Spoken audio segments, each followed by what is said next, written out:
Hello viewers, Mishra classes के एक और फ्रेश लेक्चर में आपका स्वागत है। तो चलिए कुछ नया सीखते हैं। यदि आपको वीडियो पसंद आए तो इसे लाइक करें, चैनल को सब्सक्राइब करें और बेल आइकन को जरूर प्रेस करें, जिससे आने वाली सभी वीडियो की नोटिफिकेशन आपको सबसे पहले प्राप्त हो। हाँ, कैसे हो भाई? कैसी पढ़ाई चल रही है तुम लोगों की? एक बात मैं बार बार तुम लोगों से कह रहा हूँ कि पुराने वीडियो ज़रूर रिवाइज करो। अगर पुराने वीडियो रिवाइज नहीं करोगे तो पीछे का सब भूलते जाओगे। तो जितना ज़रूरी है करंट के वीडियो पढ़ना, उतने ज़रूरी है पीछे के वीडियो को रिवाइज करना। और पीछे के वीडियो आप लोग रिवाइज नहीं कर रहे हो तो इसलिए रिवाइज करना आप स्टार्ट कर दीजिए। दूसरी बात, चैनल को लाइक कर लीजिए, सब्सक्राइब कर लीजिए, बेल आइकन प्रेस कर लीजिए, जैसे जो भी वीडियो डाला जाता है उसका नोटिफिकेशन आप तक पहुंचता रहे। दूसरी बात, आप अपने दोस्तों को भी बताइए कि कंप्लीट लेक्चर डाले जा रहे हैं वीडियो के माध्यम से। और अगर ये वीडियो आप पढ़ते हो तो आपका जो भी टारगेट है उसे आप इजीली हैंडल कर सकते हो। अब प्रश्न ये आता है कि कितना अच्छे से आप पढ़ लेते हो। जितना अच्छे से आप पढ़ लोगे आप अपने टारगेट को उतना ईजिली हिट कर लोगे, क्योंकि मैं हर चीज़ तुमको बता रहा हूँ। अपने वीडियो में कोई भी चीज़ छोड़ नहीं रहा हूँ और सब कुछ मैटर मैं फ्री प्रोवाइड कर रहा हूँ। तब तो जी जान लगा करके पढ़ना चाहिए, क्योंकि यही चीज़ पढ़ने के लिए आप कई हजार रुपए कोचिंग में आप इन्वेस्ट करते हैं। तो आज हम तुमको बताने जा रहे हैं एजियोट्रॉप के बारे में बताने जा रहे हैं। तो एजियोट्रॉप क्या होते हैं?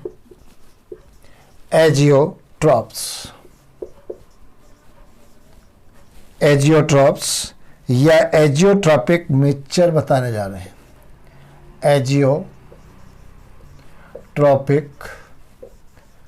ट्रॉपिक मिक्सचर बताने जा रहे हैं। मिक्सचर्स बताने जा रहे हैं। तो एजियोट्रॉप्स क्या होते हैं या एजियोट्रॉपिक मिक्सचर क्या होता है, इसके बारे में आज हम तुमको जानकारी देंगे। तो इसमें थोड़ा सा नोट कर लेना। एक पॉइंट फिर तुम्हें समझाते हैं।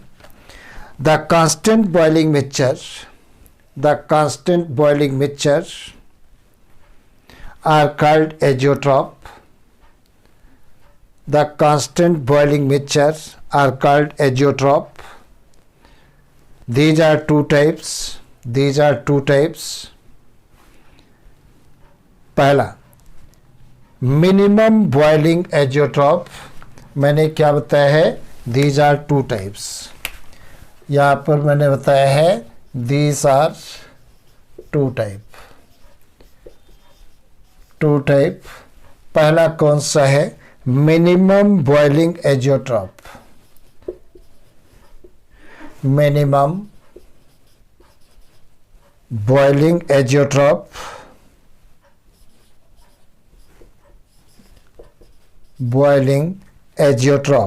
Minimum boiling point azeotrope.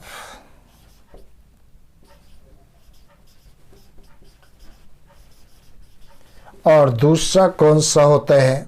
दूसरा maximum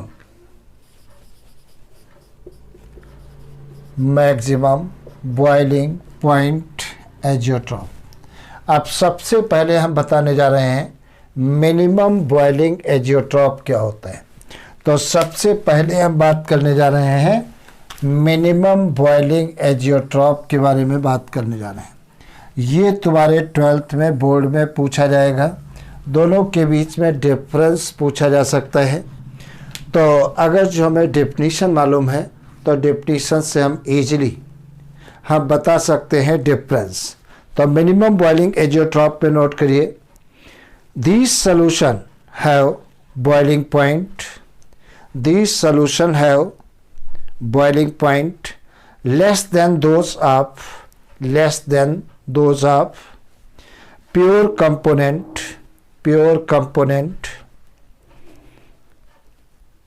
all non-ideal solution showing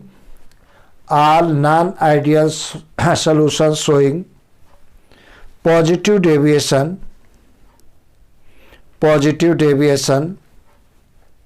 from Raoult's law fall under this category. अब इसको थोड़ा सा समझ लीजिए मैंने क्या बताने का प्रयास किया है। तो यहाँ पर हम पहला वाला बता रहे हैं, मिनिमम बॉइलिंग एजियोट्रॉप। जैसे सपोज करिए यहाँ पर दो सॉल्यूशन मैंने बनाए, एक यहाँ पर ये बर्तन ले लिया और इसमें केवल एक कंपोनेंट मैंने ए भर लिया, एक कंपोनेंट ए है। अब ए बेंजीन भी हो सकता है, एसीटोन भी हो सकता है, इथाइल अल्कोहल भी हो सकता है, वाटर भी हो सकता है, कुछ भी हो सकता है। मान लेते हैं इसका बॉइलिंग पॉइंट जो है वो 80 डिग्री सेंटीग्रेड है। 80 डिग्री सेंटीग्रेड इसका बॉइलिंग पॉइंट है। तो ये बॉइलिंग पॉइंट है कितना, 80 डिग्री सेंटीग्रेड है। और एक दूसरा सॉल्यूशन हमने ले लिया, यहाँ पर ध्यान देना मैं क्या कह रहा हूँ। एक दूसरा सॉल्यूशन हमने, सॉल्यूशन नहीं, एक ही कंपोनेंट का एक ही कंपोनेंट है तो सॉल्यूशन हम कह नहीं सकते, क्योंकि सॉल्यूशन में दो या दो से ज़्यादा कंपोनेंट होंगे। तो यहाँ पर मान लेते हैं बी कंपोनेंट है। कौन सा है? बी कंपोनेंट का प्योर। तो अब इसका मान लेते हैं बॉइलिंग पॉइंट। इसका बॉइलिंग पॉइंट सपोज करिए 70 डिग्री सेंटीग्रेड। कितना है? 70 डिग्री सेंटीग्रेड। अब देखिए मैंने क्या बताया, यहाँ पर अब तीसरा, ये फर्स्ट है, ये सेकंड है। अब थर्ड देखिए क्या होता है। सपोज करिए ये बर्तन ले लिया और इस बर्तन में अब दोनों कंपोनेंट को हमने मिला दिया, मतलब ए और बी दोनों मिला दिया। इस प्रकार से ए भी मिल गया और बी भी मिल गया। तो यहाँ पर ए कंपोनेंट और बी कंपोनेंट, इस प्रकार से ये क्या है? बी कंपोनेंट है। तो यहाँ पर मैंने कहा ए प्लस बी कंपोनेंट मतलब सॉल्यूशन है, ये सॉल्यूशन है, सॉल्यूशन। अब देखा जाए क्या होता है, इसका बॉइलिंग पॉइंट कितना है। ये बॉइलिंग पॉइंट अगर जिसका 60 डिग्री सेंटीग्रेड आ रहा है, कितना आ रहा है? 60 डिग्री सेंटीग्रेड आ रहा है। तो मैंने क्या बताया, मिनिमम बॉइलिंग एजियोट्रॉप का, जब अलग अलग प्योर कंपोनेंट के बॉइलिंग पॉइंट ज़्यादा है, लेकिन जब कंपोनेंट को आपस में मिक्स कर दिया जाता है तो सॉल्यूशन का बॉइलिंग पॉइंट कम हो जाता है। मतलब सॉल्यूशन का बॉइलिंग पॉइंट कम है, प्योर कंपोनेंट का बॉइलिंग पॉइंट ज़्यादा होता है। तब ऐसे सॉल्यूशन को क्या कहते हैं? मिनिमम बॉइलिंग एजियोट्रॉप कहते हैं। क्या कहते हैं? मिनिमम बॉइलिंग एजियोट्रॉप कहते हैं। तो ये बात मेरी समझ से समझ गए होंगे कि मिनिमम बॉइलिंग एजियोट्रॉप क्या होता है। अब देखा जाए क्या होता है, दूसरा देखा जाए। ये तो फर्स्ट मैंने बताया था। अब दूसरा देखा जाए, यहाँ पर मैंने अब दूसरा मिनिमम की जगह पर हमने क्या कर दिया? मैक्सिमम कर दिया। मैक्सिमम, ये मिनिमम की जगह पर मैक्सिमम बॉइलिंग एजियोट्रॉप। और इसमें भी थोड़ा सा हम सुधार करेंगे। मैक्सिमम बॉइलिंग एजियोट्रॉप क्या होता है, यहाँ पर ये मैंने मिटा दिया। अब सपोज करिए मैक्सिमम बॉइलिंग एजियोट्रॉप क्या होता है। अगर कंपोनेंट इसका सपोज करिए बॉइलिंग पॉइंट मान लेते हैं 46 डिग्री सेंटीग्रेड, इसका बॉइलिंग पॉइंट मान लेते हैं 53 डिग्री सेंटीग्रेड है, ये 53 डिग्री सेंटीग्रेड, और इसका बॉइलिंग मान लेते हैं पॉइंट 64 डिग्री सेंटीग्रेड। मतलब सॉल्यूशन का बॉइलिंग पॉइंट ज़्यादा है और प्योर कंपोनेंट का बॉइलिंग पॉइंट कम है। तो अगर प्योर कंपोनेंट का बॉइलिंग पॉइंट कम है और सॉल्यूशन का बॉइलिंग पॉइंट ज़्यादा है, तब ऐसे मिक्सचर को क्या कहते हैं? मैक्सिमम बॉइलिंग पॉइंट एजियोट्रॉप कहते हैं। क्या कहते हैं? मैक्सिमम बॉइलिंग पॉइंट एजियोट्रॉप कहते हैं। तो ये बात तुम्हें याद रखना है, तो नोट करिए मैक्सिमम बॉइलिंग पॉइंट एजियोट्रॉप। इसमें नोट करिए when the boiling point of the solution, when the boiling point of the solution is more than that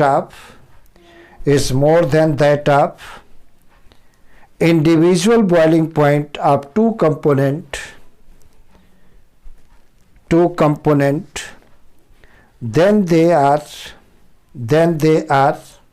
said to be maximum boiling point azeotrope. Maximum boiling point azeotrope. All non-ideal solution showing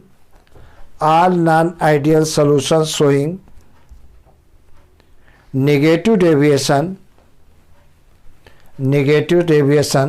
from Raoult's law, fall under this category,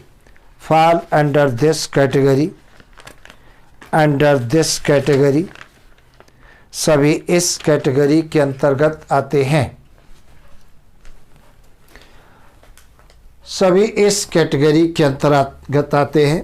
तो मैंने दोनों point मैंने बताया, maximum boiling point azeotrope, इसमें मैंने क्या बताया, अगर कंपोनेंट के बॉइलिंग पॉइंट कम है और सॉल्यूशन का बॉइलिंग पॉइंट ज़्यादा है तब उसे क्या कहते हैं, मैक्सिमम बॉइलिंग पॉइंट एजियोट्रॉप कहते हैं।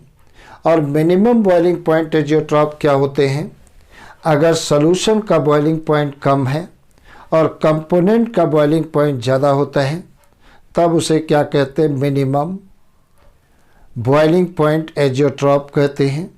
तो एजियोट्रॉप तुमको मैंने बताया दो प्रकार के होते हैं, एक मिनिमम और दूसरे मैक्सिमम मैंने बताया है।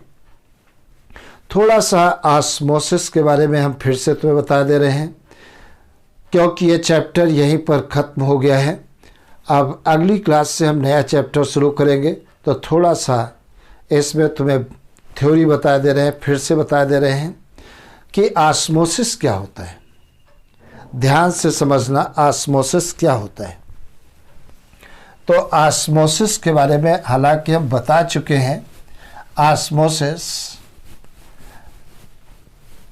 में मैंने क्या बताया, जब डिफरेंट कंसंट्रेट सॉल्यूशन को सेमी परमेबल मेम्ब्रेन के द्वारा सेपरेट कर दिया जाता है। मतलब ऐसे सॉल्यूशन जिनकी कंसंट्रेशन एक जैसी नहीं होती है, अलग अलग होती है।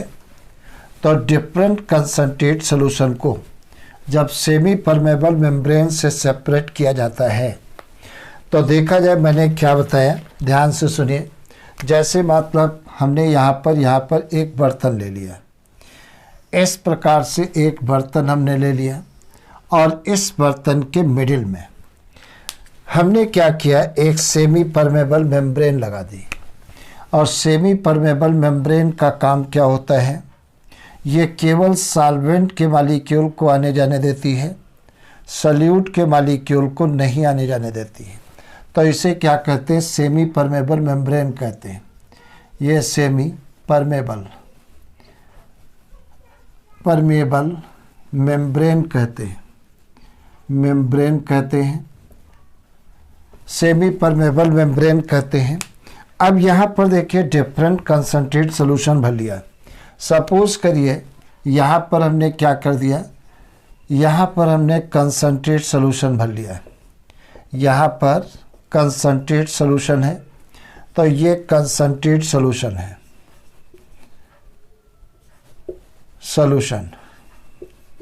सॉल्यूशन हमने ले लिया। और इस साइड में हमने क्या किया, डाइल्यूट सॉल्यूशन भर लिया। कैसा है, डाइल्यूट सॉल्यूशन हमने ले लिया। इस प्रकार से इस साइड में हमने डाइल्यूट सॉल्यूशन ले लिया। ध्यान से समझना, इधर कैसा है, डाइल्यूट सॉल्यूशन है। डाइल्यूट सॉल्यूशन हमने ले लिया और रख दिया। तो डाइल्यूट सॉल्यूशन से मतलब इधर का सॉल्यूशन कैसा है, पतला, और इधर का सोल्यूशन कैसा है, गाढ़ा। तो डाइल्यूट सोल्यूशन से वाटर के मॉलिक्यूल सेमी परमेबल मेम्ब्रेन से होकर के किधर आते हैं, हायर कंसंट्रेट सोल्यूशन की तरफ आते हैं। और ये प्रोसेस तब तक होती रहती है जब तक कि दोनों तरफ के सोल्यूशन की कंसंट्रेशन एक जैसी ना हो जाए।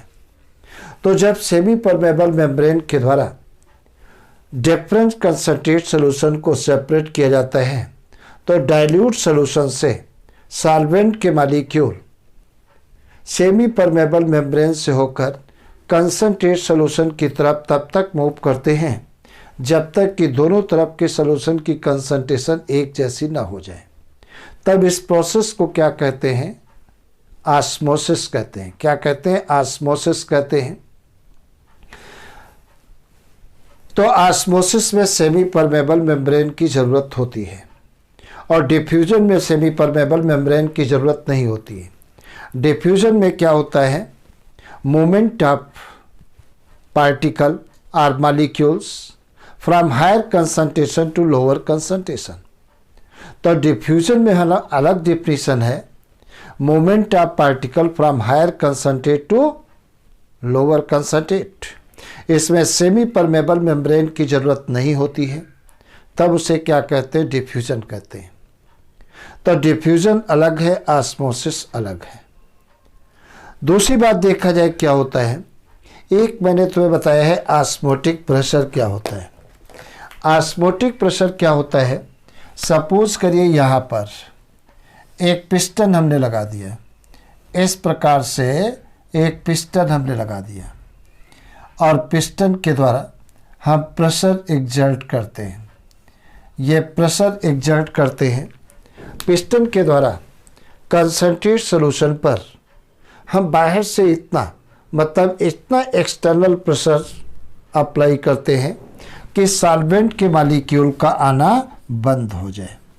जिस प्रेशर पर सॉल्वेंट मॉलिक्यूल का आना बंद हो जाता है उस प्रेशर को क्या कहते हैं, ऑस्मोटिक प्रेशर कहते हैं। क्या कहते हैं, ऑस्मोटिक प्रेशर कहते हैं। ऑस्मोटिक प्रेशर को नापने के लिए सबसे बेस्ट मेथड कौन सा होता है, बर्कले और हार्टले मेथड के द्वारा ऑस्मोटिक प्रेशर को हम अच्छी प्रकार से निकाल सकते हैं। तो कभी कभी क्वेश्चन पूछ लिया जाता है ऑस्मोटिक प्रेशर मेजर करने का सबसे बेस्ट मेथड कौन सा है, तो Berkeley and Hartley method best method होता है। तो ये तो मैंने बताया ऑस्मोसिस के बारे में बताया। अब देखा जाए रिवर्स ऑस्मोसिस क्या होता है। ध्यान से सुनना, ये तो हमने ऑस्मोसिस बता दिया, ऑस्मोटिक प्रेशर बता दिया। अब हम बताने जा रहे हैं रिवर्स ऑस्मोसिस क्या होता है। रिवर्स ऑस्मोसिस टेक्निक कहाँ पर यूज की जाती है, ऐसी जगहों पर यूज की जाती है जहाँ पर चारों तरफ समुद्र होता है। और समुद्र में तुम्हें मालूम है कैसा पानी होता है, खारा पानी होता है, नमकीन पानी होता है।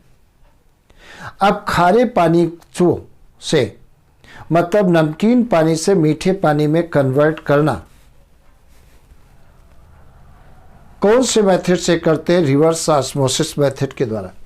तो यहाँ पर क्या करते हैं, रिवर्स ऑस्मोसिस में देखिए क्या हम करते हैं। रिवर्स ऑस्मोसिस ध्यान से देखना, यहाँ पर क्या करते हैं, इस प्रकार से इसको हमने बंद कर दिया और यहाँ पर एक पाइप लगा दी। इस प्रकार से हमने पाइप लगा दिया और क्या काम करते हैं, इधर बड़ी बड़ी टंकियाँ टब होती हैं, उनमें अपन भरते रहते हैं। अब देखा जाए क्या होता है। अभी तो मैंने बताया ऑस्मोटिक प्रेशर मतलब वो एक्सटर्नल प्रेशर, हम इतना एक्सटर्नल प्रेशर कंसंट्रेट सॉल्यूशन पर अप्लाई करते हैं जिससे डाइल्यूट सॉल्यूशन से सॉल्वेंट मॉलिक्यूल का आना हायर कंसंट्रेट की तरफ बंद हो जाए, मतलब ऑस्मोसिस की प्रोसेस बंद हो जाती है। इसके बाद और जब हम इसके ऊपर कंसंट्रेट सॉल्यूशन के ऊपर प्रेशर अप्लाई करते हैं तो कंसंट्रेट सॉल्यूशन से सॉल्वेंट के मॉलिक्यूल मतलब वाटर के मॉलिक्यूल कंसंट्रेट सॉल्यूशन से किधर आते हैं, डाइल्यूट सॉल्यूशन की तरफ आते हैं। जब कंसंट्रेट सॉल्यूशन से वाटर के मॉलिक्यूल डाइल्यूट सॉल्यूशन की तरफ आते हैं, मतलब ऑस्मोसिस के अपोजिट प्रोसेस होने लगी है, तब उसे क्या कहते हैं, रिवर्स ऑस्मोसिस कहते हैं। अब इधर हम डाइल्यूट सॉल्यूशन नहीं भरते हैं, इधर हम ले लेते हैं प्योर कंपोनेंट वाटर लेते हैं, ये H2O लेते हैं। तो कंसंट्रेट सॉल्यूशन से वाटर की तरफ आ गया। अब यहाँ पर वाटर का अमाउंट बढ़ता चला जाएगा, और जब वाटर का अमाउंट बढ़ता चला जाएगा तो वो वाटर यहाँ से होता हुआ इस प्रकार से इस बर्तन में इकट्ठा हो जाएगा। अब देखा जाए सॉल्यूट के पार्टिकल को तो सेमी परमेबल मेम्ब्रेन आने नहीं देगी, केवल सॉल्वेंट के पार्टिकल को आने देती है।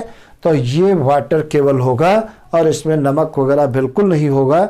इस प्रकार से समुद्र के पानी से मीठे पानी में कन्वर्ट कर लिया जाता है और वहाँ पर फिर नगर निगम सप्लाई करता है पीने के लिए।